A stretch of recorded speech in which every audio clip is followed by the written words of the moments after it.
So is a view of the cell, and a eukaryotic cell that is. They are organized in subcompartments. Subcompartments essentially are defined by membranes put around proteins that are inside. And the first task that we are addressing in this lecture is to predict sub-cellular localization. And I said there are different ways in doing this. Let's get back to protein examples of protein structures here. The different types of function. Localization has something to do with DNA maintenance in translation, so that is why it's relevant, for instance, to know that something is nuclear. And the most important point here, for most of the proteins that we know, around about 80 million, 90 million, for which we know the sequences, we do not know what they do. For about 500,000, we sort of have some more detail of what they do. We try to predict this to get protein function. So again, there are different ways of predicting subcellular localization I talked about briefly. One uses this idea of homology-based inference. So there's a protein K in the database for which you have experimentally determined what the subcellular localization is. There's a protein, a query protein, with which you should search. And you find that K and Q have some level of sequence similarity below some threshold. So the other way around, above some threshold. So they're more identical in terms of their sequence, just sequence comparison than some threshold. And then you simply say they have the same subcellular localization. And there's a curve that I briefly showed you by which this has been derived here, is the one in blue. And there are different values of similarity of sequences here. The HSSP distance is the distance to this blue line here. Above the blue line is plus and below is minus. Here is the line, it's the 0 point. And this essentially answers to for how many pairs of proteins do you actually observe the same subcellular localization. And you see that if you are some way high sequence similarity, the blue line is close to 100%. So almost any pair that you observe in nature above that line, for almost any pair, this decision here would be right. Okay? That's homology-based inference, and the word homology really comes into the game only because the assumption is that this is inferred from a protein from a different organism that does the same thing in the different organism. So there's some evolutionary model underneath. But ultimately what you need at the end of the day really is the T, the threshold, and the measure of the way to compare two sequences. That's all you have to compute.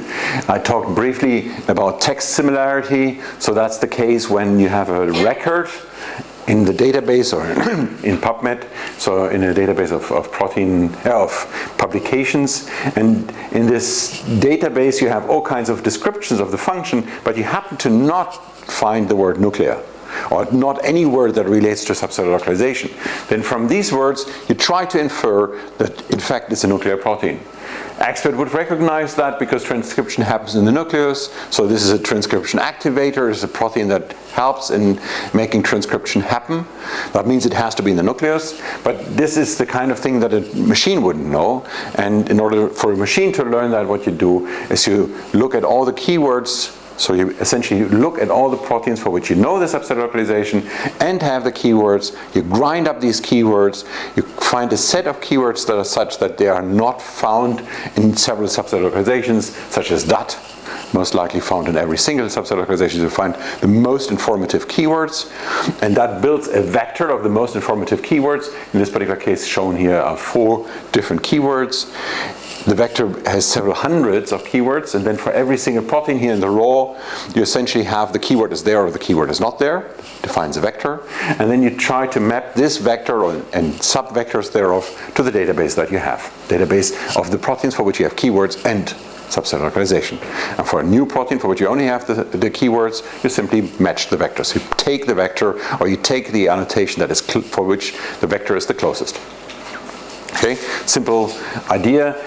Still, both of this somehow uses, well, you could call that homology, but it uses some information on the level of the sequence. Now we get to the level of the motif, Motif, again, is on the level of the sequence, but now here we talk about the entire protein has some similarity in sequence. Motif, the idea really is have a short fragment, have something for which I could not recognize that two proteins are related, but there's some motif in these two. And motifs, in principle, come in two flavors, so to speak. They come as sequential motifs, so things that you recognize from the sequence alone. And then there are motifs that you will recognize as a motif only once the whole thing is folded to a three-dimensional structure, so-called conformation, and it's not really important. I said that there are motifs that are sort of linear in the beginning of the protein, signal peptides, transit peptides, target peptides, and essentially the way to handle those, we understand the grammar. What I mean by grammar, they're hydrophobic residues, they're at the beginning of the protein, they have a certain length, they're 30 to 50 residue long, and once you have all of that, you can sort of, on a data set that you have, essentially apply machine learning. And there are different ways of machine learning. The simplest way of machine learning is to use the description of what I just said. You have a probabilistic model that looks at these features, so it has to have hydrophobic residues, has to have a certain length, and if that is all the case, then you call it. Then you call it a signal peptide, and then there are others where you really train neural networks or other devices such as hidden Markov models to do the same thing. Then there's the case of the nuclear localization signal that I briefly talked about. The motif is spread out over the sequence. Spread out means they're not always in the beginning. They're found all over the place, and they have very different lengths. So this is an example where by studying a bunch of motifs, all you can figure out is you can't see rules. And in fact, in this particular case, so far, everybody has failed to really machine learn these motifs. And there are motifs like that too. And then there are many, many other motifs, we assume, but we haven't found them yet. So there are a few that I briefly mentioned that are such that they are helpful if you have additional information, but alone, I find that motif, I say the protein is in that localization, doesn't work. I know they have a signal peptide. I know they go through the endoplasmic reticulum, and then they have an end motif that makes them stick there. And I know something else about it. Then I know that motif actually is a retention motif. Then it works. But I need a lot more than just one device for these kind of motifs that are still missing here. And for this world where things are missing, so when motifs don't work, we talk about de novo. We could use structures. There's little work done, and I have not really mentioned this. I began to talk about one aspect of structure, and I will get to that in a moment, which essentially is the surface. So I said that if you look at just the amino acid composition of the surface residues, so whatever is in contact with the solvent, then between these three different sub-cellular localizations, you immediately see that the usage of certain surface residues differs between the three. So the height of the letter means how often it is seen. It's not normalized by expectation, it's just the mirror count here. And you see that you immediately glimpsing at this can see that the three logos differ. And those logos differ means you can essentially devise a method that predicts. Given the composition of the residues on the surface, you can predict whether that protein is one of those three sub-cellular localizations. And that gets me now to today's topic. How can we generalize that? So the first idea that I just had here, if we wanted to use that, so identify the surface residues in order to predict subcellular localization, then, and that is work that Rajesh Nair did, so my first task then would be to predict surface residues. So I want to predict subcellular localization. All I have as input is the sequence. So the first step, if I believe what matters really are the surface residues, is I have to predict surface. Okay? And now the first statement here, let me just show this one again. Looking at surface residues, green nuclear, the first two eigenvectors, blue extracellular, red cytoplasmic. So for those three classes, you see that again, I'm sorry for the quality of this plot, but you can possibly appreciate that there is a difference. They're clearly separated, relatively clearly separated on the first two eigenvalues. Now, this was published in 98, and then 2 years later, a few years later, when Rajesh looked at this, that's the way it looked. So you can most likely see, again, those are the two best eigenvalues. You can most likely clearly recognize that the cloud is not at all as well separated as the cloud before. We still have some sort of extracellular, maybe you could say everything here is extracellular. It is true that there are a lot of red ones, so the coloring changed here. Extracellular ones are now red. A lot of the red ones are right of my pointer here, but at least many red ones would be left of it. For the nuclear here in green, it's more complicated, so I would really have to find, well, maybe here I could find a line where I have only green, but I don't find many there. So it's certainly not doing a good job. The moment I sort of bring in more green ones, I immediately pull in the black ones, which are the cytoplasmic, and some of the red ones. So the distinction no longer is as good. The only thing that happened between these two views is this is a later data set. And in fact, that is also a prediction now. So what I showed you before was the surface that I observed. Here is the surface that is predicted. Okay, that could be because the prediction is wrong. The prediction of surface here is over 80% accurate. Still, this could be the major problem, and it turns out to be a major problem underneath. Again, the amino acid composition alone also is not very impressive. What I show here, or what Rajesh showed here, is just using secondary structure. So for those of you who didn't take last year's course, again, there are helices. There are strands. Strands are things that are stable, that essentially long stretches that come together and are hydrogen bonded. Here, this would be 3 strands, 1, 2, 3, and they are hydrogen bonded. They're essentially running parallel. And helices are hydrogen bonded. Helix is like this, and the hydrogen bonds are between I and I plus 4. Goes around the hydrogen bond, and that's what stabilizes a helix in that length. And the beta strands are sheets. When strands come together, it's called a sheet. So 2 strands in this particular case here would be stabilized by hydrogen bonds between those. No other secondary structure element is really stable or recognizable in that sense, and that's what Rajesh here used. Simply the prediction into helix strand other, and use that to classify. Yes? How's this notated? So how did you come up with the numbers below 4?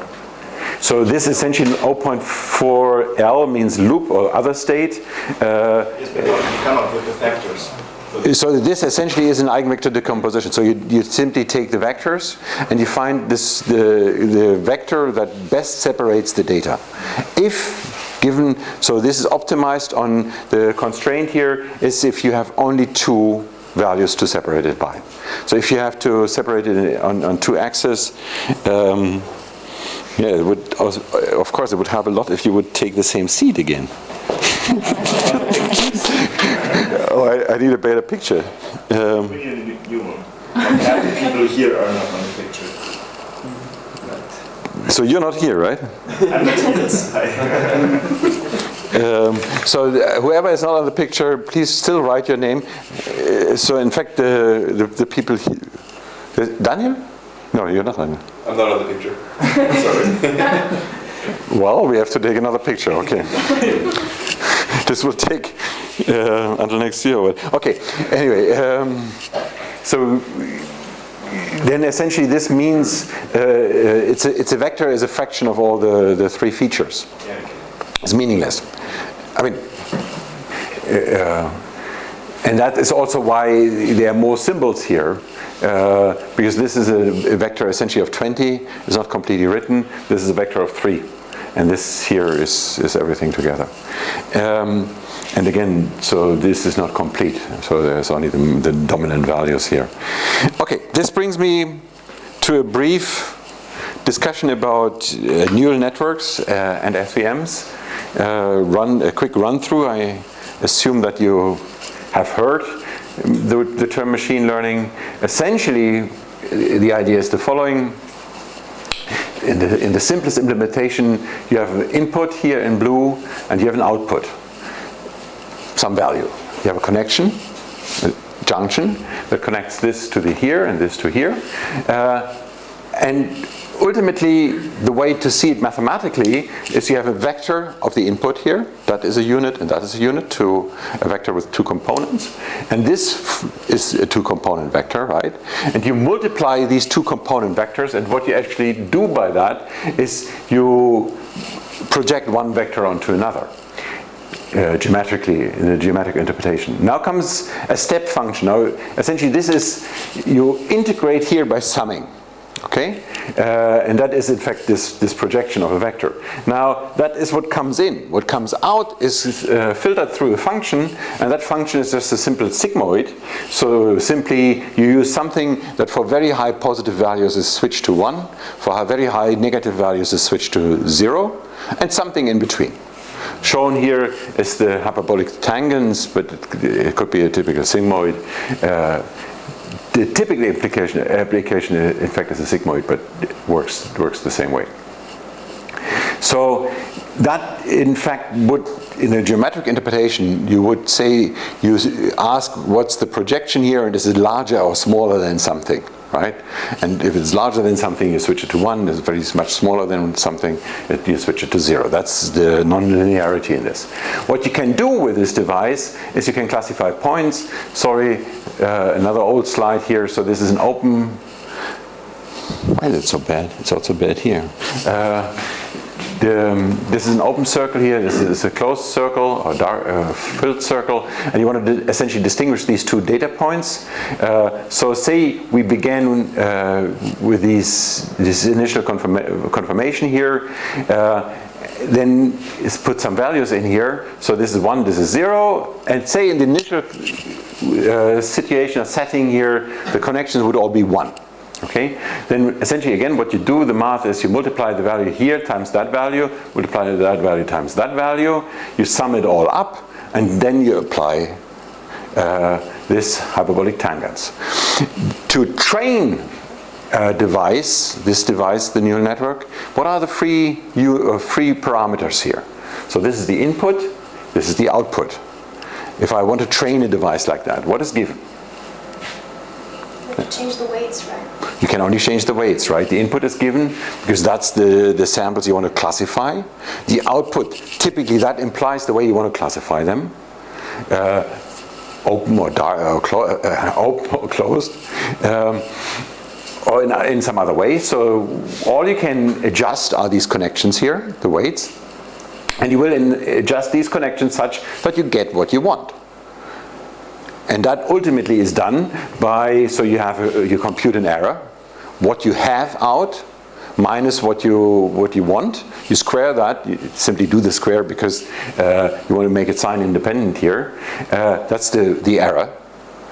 And in order now to train, you try to change these connections by going down the error. So you do a derivative of this error with respect to the connections.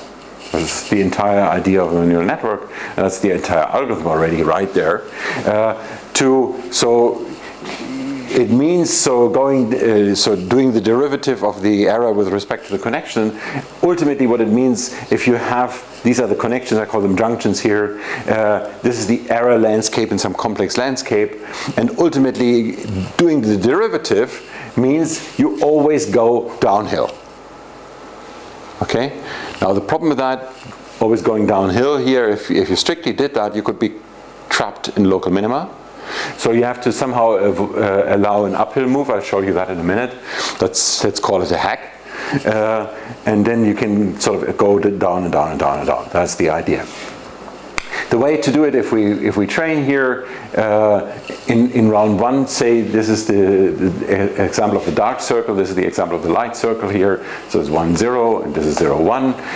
All the connections are 1. So in the first step, you may want to change the connection such that, let's begin down here. So this is 0 times 1 is 0, 1 times 1 is 1, and you want to switch this to 0. So you want a higher negative value. So somehow, wait a minute, no, this makes it the wrong direction. My example is not right. Why do I increase that value? If I want to switch that to, that is 1 times 1. So why do I switch to the, I believe in this example here I want to try to make that become 0.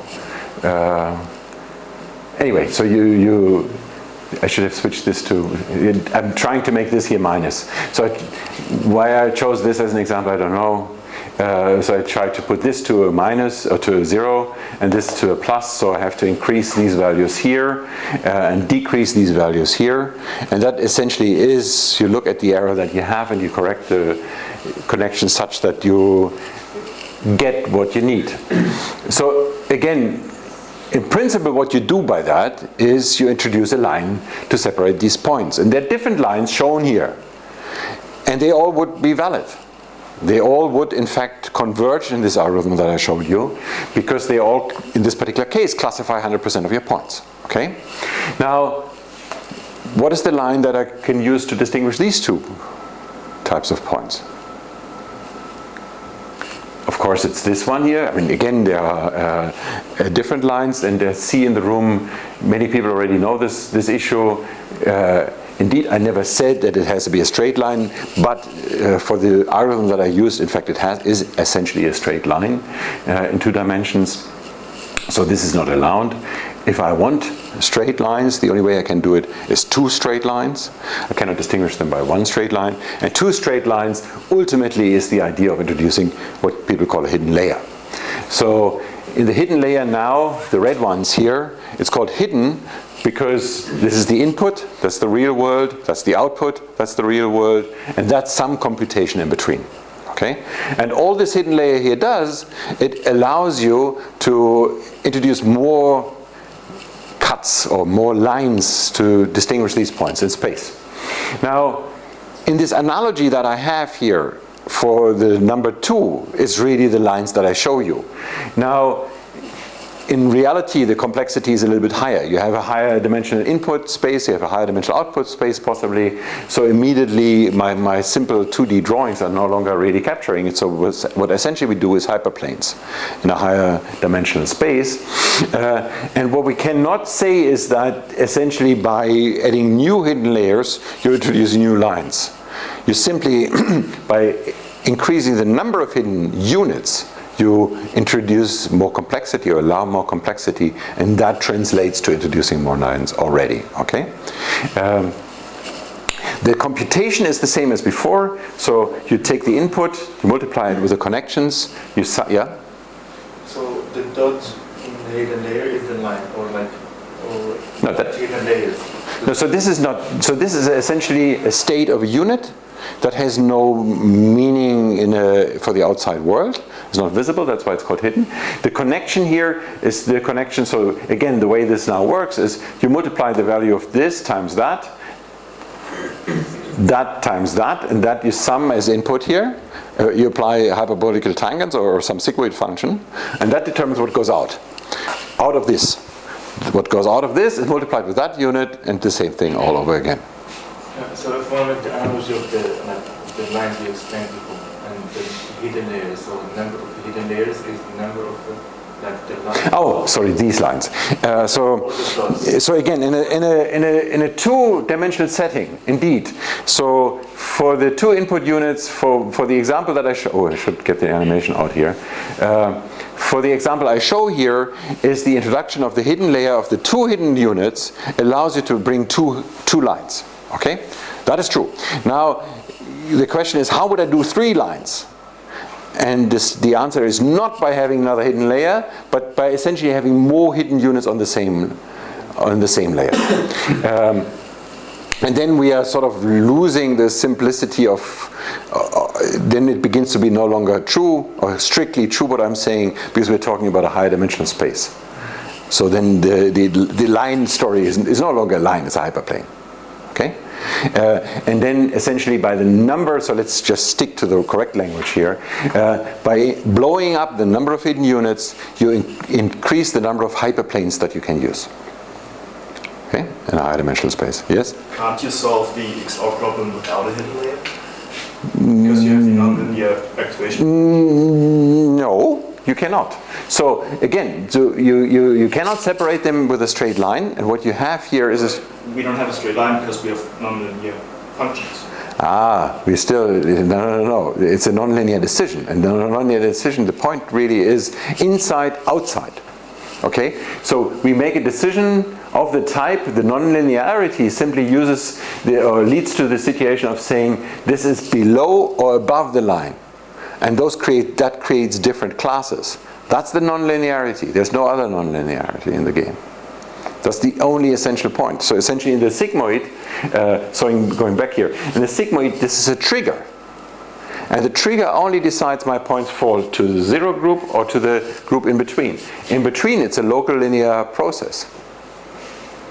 It's differentiable, right? So no, you cannot. You cannot solve the XOR problem without a hidden layer. If you would use a linear function for the activation, so not tangents. You could use a completely different function. And it wouldn't work. You couldn't solve the... Tangents hyperbolicus also doesn't work. So you need something else. Well, tangents would work. Anything non-linear. Anything. No. Because again, so ultimately again, the way I formulated the problem, what you have is you introduce a line in space, and the line in space, so let me go back to the original. I'm sorry. These are the two vectors. You multiply the two vectors. That is essentially the situation of what comes in here, right? That is all linear. Yes. So far we are in the linear game. Now we introduce the only non-linearity in the story. And the only non-linearity is to sort of switch from a linear function, very, very, very negative, gets to 0, not very, very high positive, gets to 1. That's all. That's the non-linearity. That means essentially you make a decision. That's all you do here. And the decision ultimately means you make a classification into open and dark circles, into red and green or whatever you want, into yes and no. This is the line. Okay, this is with this decision to get into this image here. This is that line. So far. About it some more. I don't think it's relevant for the lecture now. Let's discuss, but not today. Yes, you think about it, and maybe I'm wrong. Anyway, so the computation is the same thing as before. You simply sum it all up. Again, you do the error the same way, and you do the differentiation the same way, and that is the hack that I talked about. So you do the derivative of the error with respect to the connections. So the change of a connection at time step t1, so in my next time step, the way the connection will look different is you take the derivative of the error with respect to the connections. The error is defined as the output that you get minus the one that you want squared. Okay. Then you have to do minus, which essentially means downhill. The epsilon is just a step width, so you're not jumping all the way down here, you're just jumping some step. And that's the correction that here, the inertia, so-called inertia term, that allows some uphill move. The uphill move essentially is you take the change from the previous time step and you sort of multiply by some factor, and that allows you, depending on how big the alpha in this particular example is, allows you to jump over more or less higher hills. Yes? Just going back, the number of hidden or units in the hidden layer, is that a variable or is that predefined? Yes, it's a variable. It's a variable. So okay. So ultimately, by increasing the number, you increase the number of free parameters. The things you can change are the connections. And this is defined by the neural network as well. How many hidden layers? It's defined by you. If you run a neural network, then essentially that's what you give. I give the number of hidden. Okay. And typically the way this happens, so machine learning is very much cookbook. So there is no clear solution. And the reason for that is, so if you can classify data, you don't need machine learning. You need machine learning because there is no known way. Well, today things have changed. But historically, the way the machine learning is defined, is that there is no way to do the solution without machine learning. So what has changed today is clear to everybody, right? Also, Chess. Have you ever thought about chess? So chess is a problem where historically people did this in terms of number cranking. So simply they tried all possible solutions in chess. And big computers could play very well chess because they can just pre-compute many moves, right? And compute all possible moves for many moves ahead. And by that, so the bigger the computer, the more moves ahead they can compile, and the better the computer gets in comparison to a human. Now today, the computers are bigger than ever before, and you would expect possibly that the biggest machines today would then do best in chess. That's not the case. You know that, right? The best machines today in chess, and this is very new. 3 years ago that was not the case. The best machines today use machine learning. So their machine learning is not used because you cannot solve it differently. It is used because with machine learning you can do it in on a smaller machine, or you can save time. So this is the latest thing. This is happening just over the last 2 or 3 years. That machine learning is applied for situations that you could use differently, for which in fact, like chess, there in fact is a real solution out there. Chess is not quite a real one, but at least a computable solution. And nevertheless, machine learning takes over. Historically, this is not the case. Historically, machine learning is always applied exactly when you don't know another solution, and then that implies that you actually don't know how to solve the problem, and that leads to a variety of issues. I'll get back to this a little later. Okay, so there is this issue of overtraining, and the image for that here is shown. So over the training time, essentially here in this function, you do this for every single example once.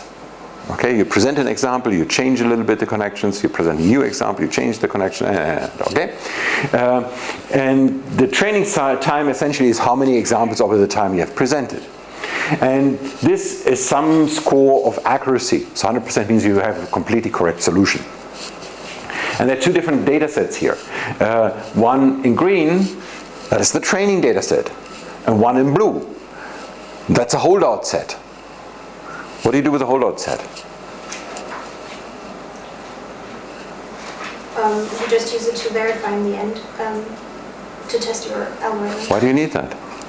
To see if it's only trained to fit your training data, because if you overtrain it, in the end what your model does is, okay, I've seen this data, I will model my algorithm to perfectly fit this data, but this leads to the case that if you're doing it in real life with other data that the machine hasn't seen before, it just doesn't work anymore. Okay, so there are two, there's the first important statement here, and that's implicit in what you said, which is that we have a set in front of us, and that we believe is representative of the world.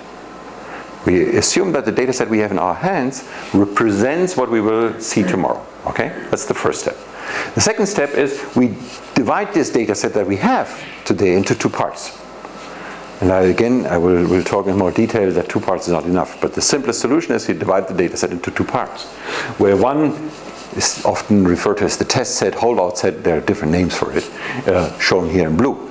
And the hope is that by optimizing my parameters only on the green data set, and not sort of showing the device in the optimization step the blue data set, I keep the blue data set to sort of simulate what I will see tomorrow.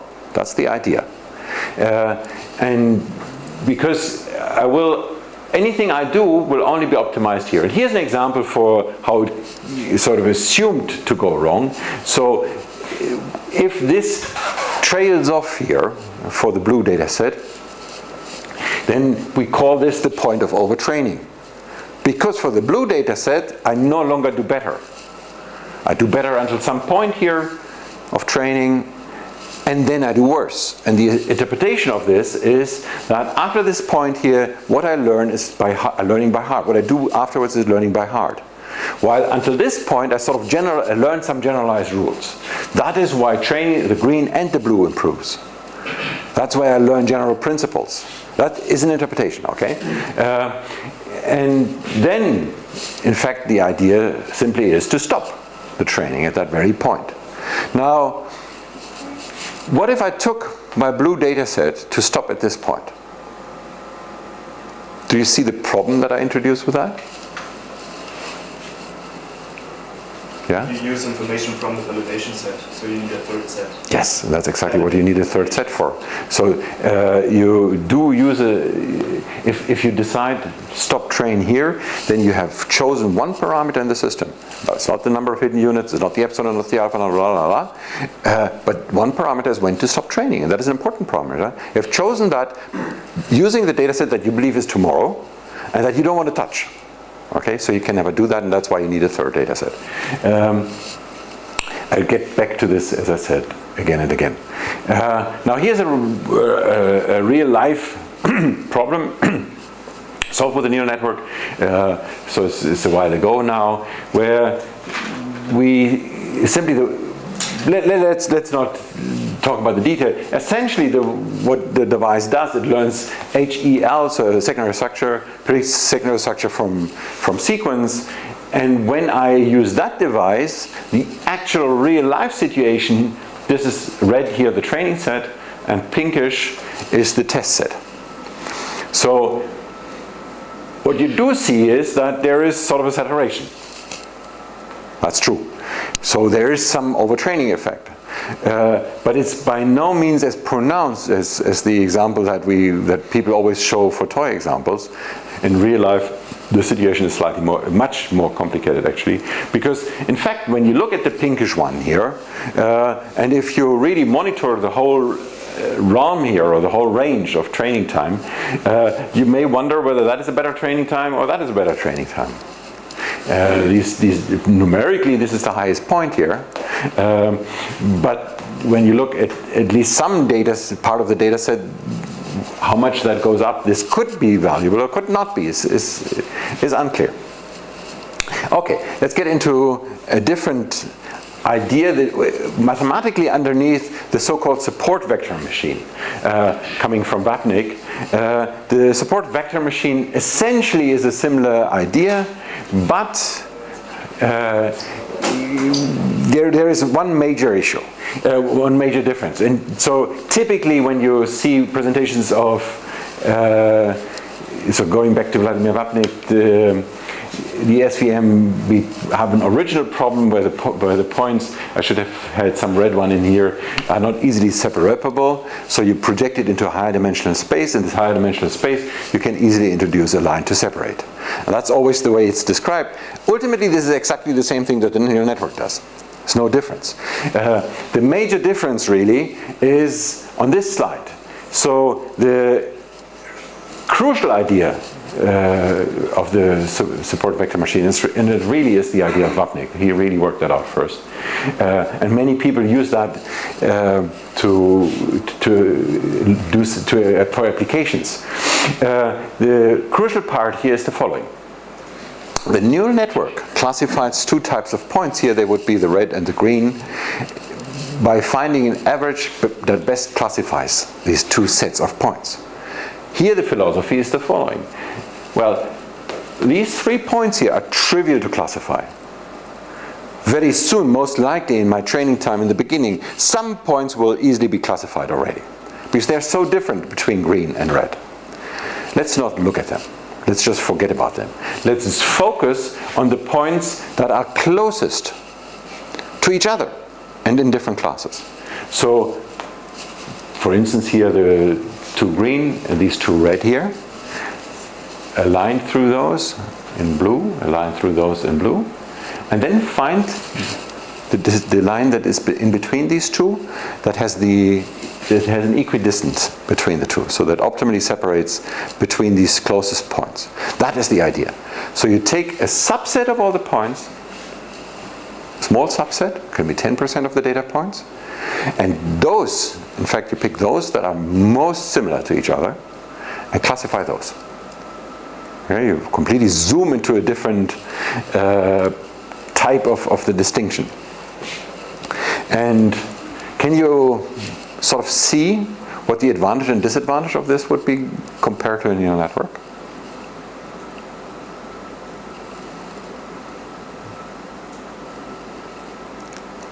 So one advantage, yeah?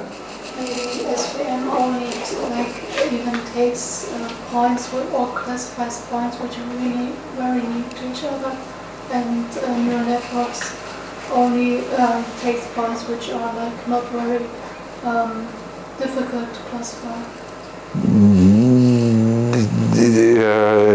That is true, but what for you as a user, why do you care?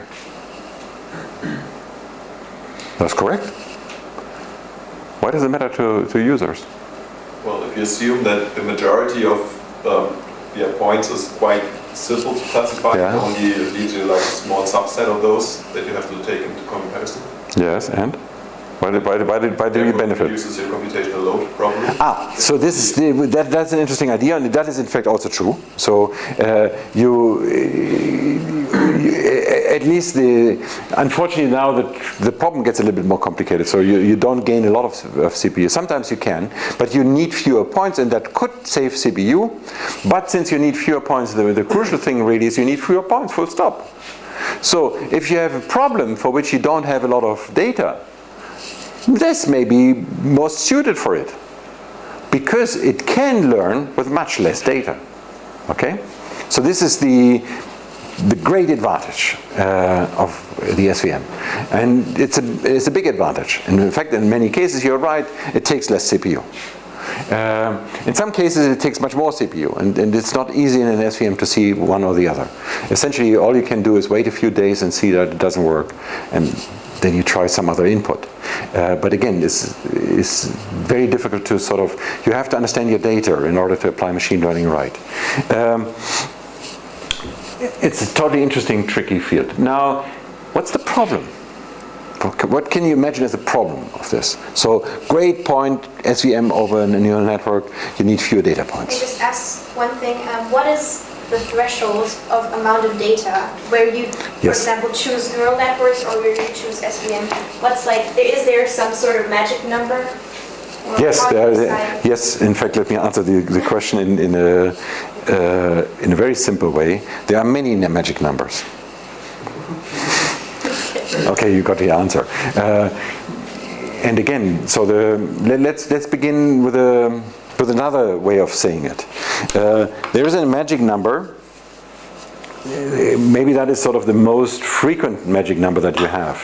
You want 10 times more samples than parameters. Okay? And in neural network, the number of parameters essentially is given by the number of connections that you have. So number of hidden units times number of input units. For most problems, the number of input units. So for the deep learning, this is not quite true anymore, because now you have issues where the output layer is very, very, very big, or where you reproduce the input layer and the output layer.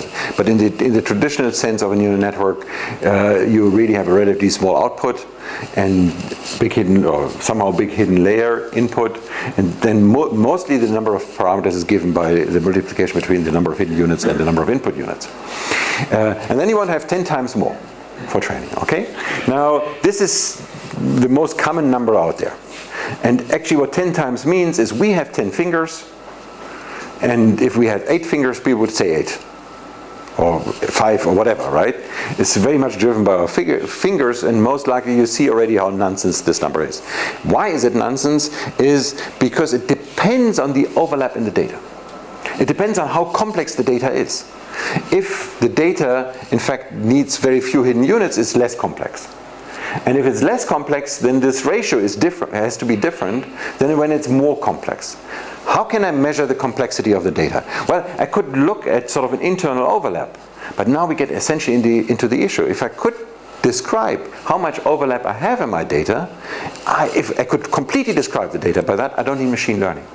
The problem is I have a problem where I cannot completely write down the formula for the overlap in the data, and that implies only after I run the machine learning do I get a feel for how much overlap is in the data, and now we're in the circle. So you have to experiment with the machine learning devices in order to see what's the complexity of the data, and then you can see, now, is the SVM able to handle it? What type of function should you use to, so-called kernel function, essentially, to classify this? All of these things, when do you use an SVM and when do you use a neural network? Ultimately, the only answer is you try them both and you see what works better. It's as simple as that. Now, the reality is so typically my experience is you have a problem for which you have no idea what the solution is. You play around a year, and then at some point you come to the point where you understand exactly the kind of machine learning device that works best. And then you sort of understand your data in that sense. You get a feel for the complexity of your data, if it's not too complex. So we have had problems where after the year we still didn't quite know what to do. We are sitting on 2 of these problems at the moment. But if you're lucky, then so after that time you get to a point where you have the feeling, now I understand, and now you can do anything to the data, you can do any kind of machine learning, and you completely control, and it's not really relevant what you do, and it's completely stable. But until you hit the stable point, so it's a contradiction in itself, right? It takes a long time to find this narrow point, and in this narrow interval, it's very stable. But you have to find that point. Yes? So just to make sure, the problem here is the transformation, right? Finding the transformation that actually gives us a space where we can separate the points. Yes. And in both cases. Find that manually, right? Yes, no. So the major, so the major issue really in both cases here, it's all not a good example. Maybe here it begins to be a good example, but the major issue really is the input. So what you put in is the information by which you believe the data classifies. That means you put in the information of what you believe is classifiable, meaning that is what distinguishes, for instance, amino acid sequence. The relevant features. That's the most important, there is where the most important part of your brain goes into, of selecting these input features. Unfortunately, it's not only brain. Typically, this is also driven by, I believe I should use these features, but then I don't have enough data, so I have to reduce my features. That is typically what you experiment with most. Then, in fact, so the classification that you talk about corresponds in the neural network to the number of hidden units. You just do 20 times more, 100 times more, you see where it's the point where you can do it. And then you sort of refine from there. But the most important part where you work on is really to get the input right. The classification right. For the deep learning, it's the same thing now. You have different levels, and you sort of have mapping between different levels. I don't know what you have seen of deep learning, but typically a large part of the deep learning so far has been done on imaging. And when you see these current approaches to deep learning, they're almost all of them are biased by the way imaging people need them. So for most fields, most solutions are relatively nonsense. That will change over time. People will try out more things and many things. So that is where people experiment with it. But the people who experiment with this classification, which kind of kernel, which kind of space to project into, are typically different people from the ones who apply it. And for most people who apply it, really it's the input, most important. The kernel can be relevant. Again, one of the next, well actually, toward the end of this year or beginning of next year, I will talk about a particular kernel here. This is a slide for Theodor Wirth, but I believe you guys are beyond this slide.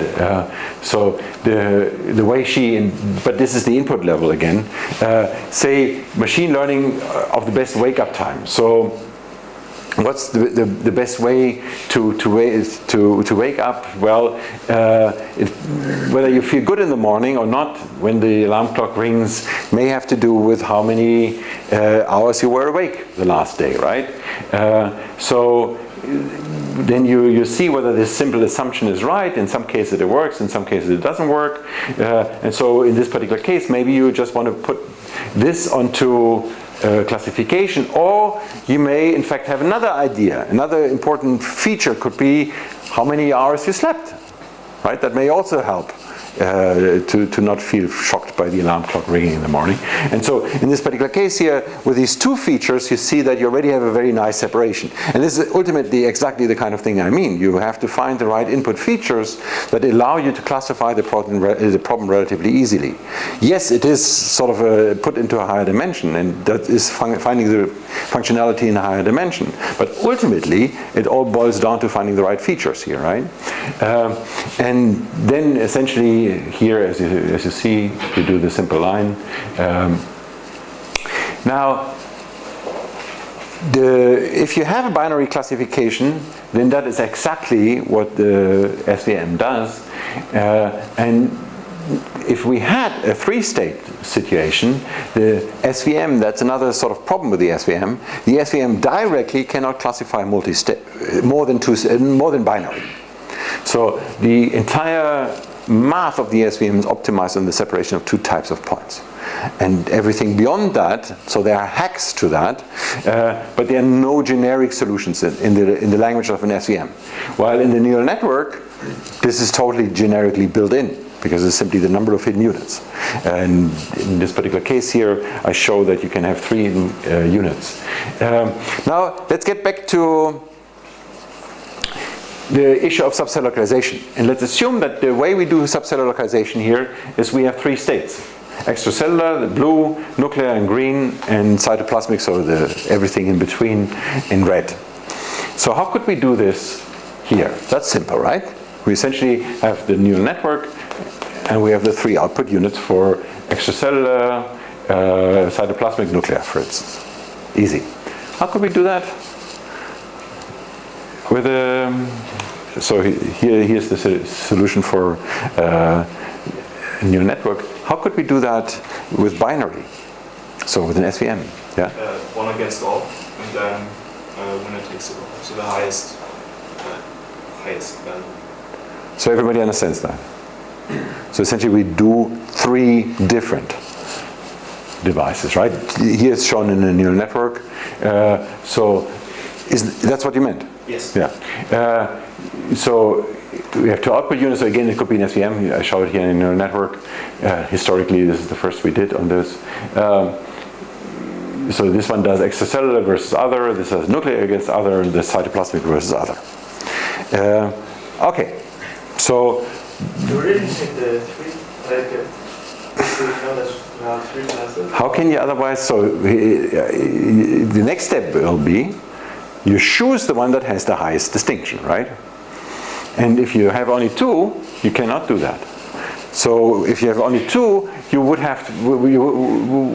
What if these both, for instance, if both of those are such that the top unit X is the higher unit, and here nuc is the higher unit. So you don't know whether that means SIT is not it, right? If you leave it out. So in this particular case, you really need 3. Yes. And then again, so the next step is you choose the highest. What else could you do?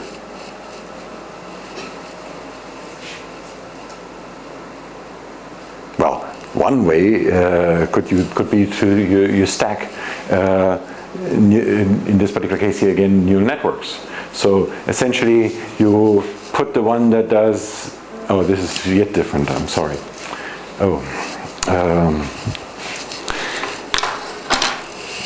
Let me see.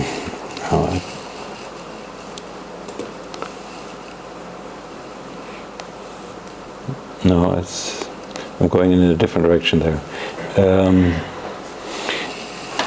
I'm going into the direction. So let's postpone that issue and bring up the question for this level here, for the input. So how do I code the input now? So one of these devices will predict sub-cellular localization for a particular protein, and this one here will look at, is the protein extracellular or not? Okay? 2 output units, or it could be 1 output unit. If you had 1 output unit, then essentially you would say if the unit is higher than 0.5, it's predicted as extracellular. If it's lower, it's predicted as not. The 2 output units have an advantage because they allow you to somehow see how the differential of these 2 units are. It helps in practice very often. But anyway, what's the input? It's 1 protein, but how do you code 1 protein?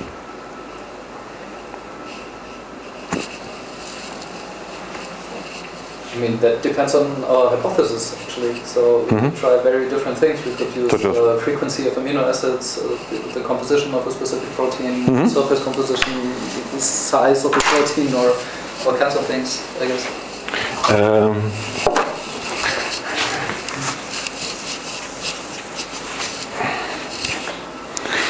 So amino acid composition. How many units are those? Somebody else. So I measure what the fraction of alanine in the protein is. How many units does that give me?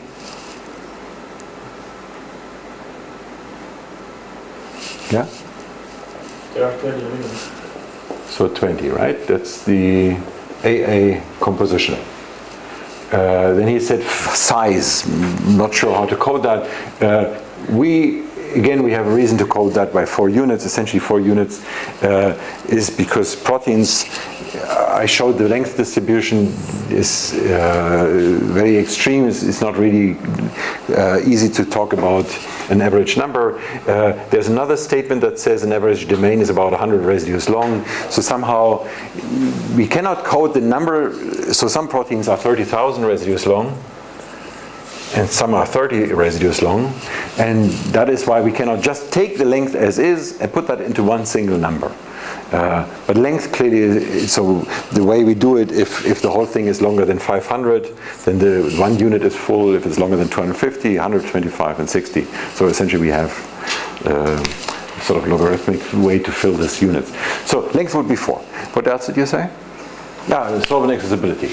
You said surface. What else did you say? I think these were... Okay, let's just stay here for a second. We have, in this particular case here, the way it is now, we would have 44 units. Say in our problem we have 20 hidden units. 20 times 40, so we would need about 8,000 samples. We have sub-cellular localization available for around 50, I can't remember what we had initially, but we have it for ballpark 15,000, more than 15,000 proteins. So we're in the green. We need 800. We have 15,000. Wait a minute. How much? What did I say? 20 times 40, 800. So we're fine. There is a little bit of an issue. The issue being that I said we have 15,000. But actually when I talked about, and here's another story about the 10 factor of 10, the factor of 10 should be on the smaller classes. So if I have two-state distinction, in this particular case between extracellular and everything else, then the number that should be 10 times higher, ballpark, is the extracellular. Which still for 800, actually no, we don't have 8,000 extracellular. So there we already begin to be in a ballpark of something that is less comfortable. So then we may already say this is an SVM, the type of problem that tends to be for an SVM. By the way, I never completed on the problem of the SVM. And that is a major thing that I omitted. So what's the major problem? So the SVM zooms into the points that are closest. So finds the black and red that are most similar to each other. And that allows us to do faster, to do fewer points. What's the potential danger? All of them are aligned the same. They say all the black dots are the same. Yes, but you have to be careful. So this is exactly what he said. Ultimately, we project this problem into a higher dimension. And in this higher dimension, they line up. This is by definition, in fact, this is sort of the construction. That is the trick of the device, to blow it up into a space where they sort of align in some line, roughly in some line. That is not the problem. That is sort of our ability to make it happen. Let's put it like that. But what's the potential problem? How can that go wrong? Okay, biology, I've told you again and again, is very dirty, right? In a sense, a lot of the data, it's very complicated to acquire data, and it's very complicated to acquire data that is correct. So there may be mistakes, and this is exactly the issue. Now imagine that there were, by mistake, a black point here. It should be red, but by mistake in the experiment, this is made black. And then suddenly, this point will determine will be a very important point for the SVM, because the SVM exactly looks at the ones that are closest to each other that have different color, right? So it will exactly try to sort of find the line here, and that line is wrong simply due to the error in the experiment. So by picking the points that are closest to each other, you're most likely going to zoom into exactly the experimental mistakes, just by construction. Because you look at the things that are most similar to each other, and they could exactly be the things that are incorrectly labeled. Because they would be most similar to each other, right? Because of the labeling mistake. And so the problem with the SVM really is if the data is full of mistakes. So you can allow for some mismatches. So you can allow for some mistakes in your data, and that's a margin. That's again a free parameter that a user uses for the SVM. Margin means essentially exclude 5% of the points, or exclude some percentage points, some percentage of the points, because they may contain errors. But this still is the problem about it. Okay, now back to the issue of predicting sub-cellular localization using those features. So we could begin here. And we could possibly also find a way to combine different features, and this is essentially done here on this slide. We have one that has 20 input units using the sequence, one that uses the surface composition here, and again uses 20 units only. That's the way we solved it here. And here's another one, in fact, that uses the composition of secondary structure. It's only 3 input states. Okay? So the dots in between here, in fact, are nonsense. So there is nothing in between. It's really only 3 units. While here in between, for these two, is 20. So there are dots in between. And then you you have 3 original classifications. For each of those, you have clearly enough data points. Because each of these is only 20. Say times 20 is 400. It's still far away from the data we have. 10 times away from the data we have. And then you try to put them all together in another device. This other device again has the advantage that now the number of input units is only 6. So you somehow integrate information from different networks, and now this is somehow what people now do in deep learning. But here it's done by training separate devices. The advantage here is you have more control over the system. But in principle, the strength of the deep learning comes exactly from connecting devices such as this. This is exactly somehow the idea behind deep learning, or one of the ideas behind deep learning, to make it work by these kind of connections. So by creating something, intermediate classification here that solves some problem and then combining on a different level to solving more problems. Now, so this is just this. I should have shown it this way. I'm sorry. This is much easier to see. Now, that gets back to the issue of how to go from binary to final solution. The winner takes it all example is this one here, where the highest classification would be this one here. So the ultimate definition then would be cytoplasmic. And that brings us back to the question, what else could we do? So ultimately this is the way showing here. It looks at the overlap of the sum. But maybe this gets you into another way. This graph already, ultimately this is summing, comparing, but what else could you do?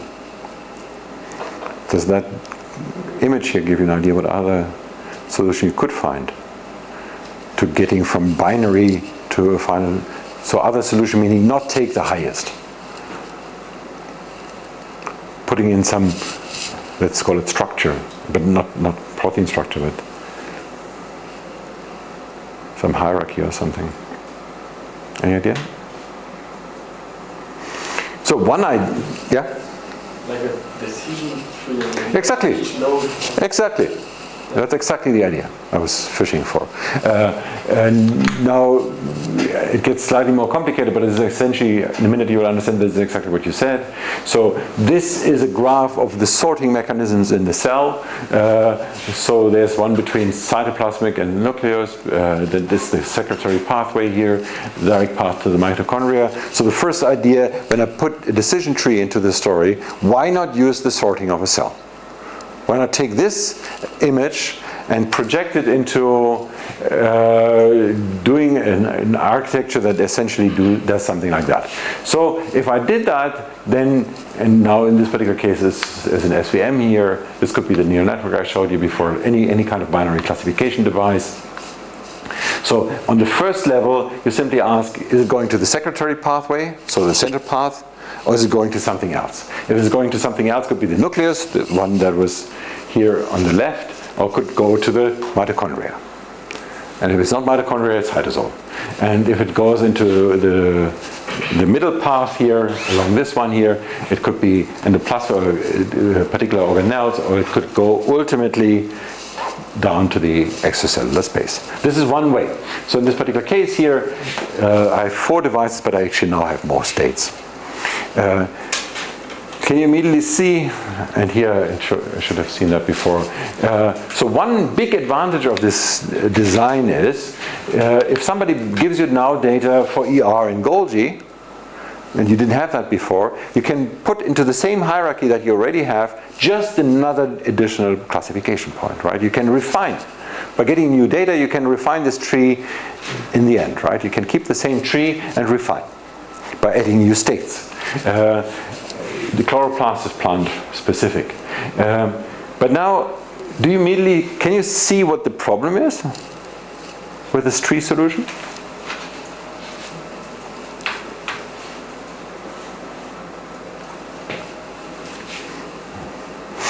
Yeah?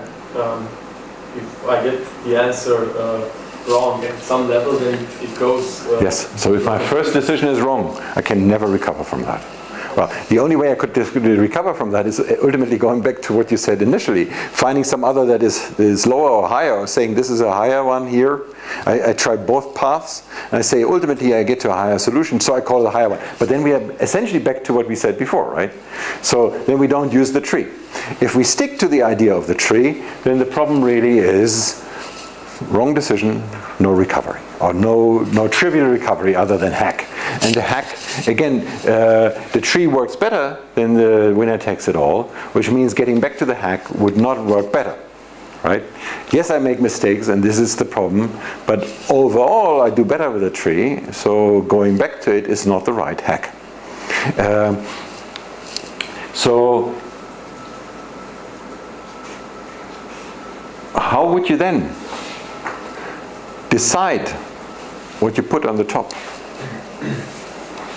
In this particular case, I said the way the tree is designed is, well, we try to somehow find a way that looks like the biological pathway we initially did. But if you were free to choose, what would you do? Always choose the one with the best split. Exactly. So you choose the simplest decision first, where you're doing the best job in splitting, because that reduces the kind of mistakes that, or the kind of problems you cannot recover from. As simple as that. And it turns out that this is very, very similar. So that this solution that is the best split first and the worst split last looks very much like the sorting mechanism in a cell. And the first solution that we had was really sort of a mix of the two. And there's something else you could do. So one is you find the solution that looks like biology. One is you find the solution where the first split is the one that you do best. What else could you do?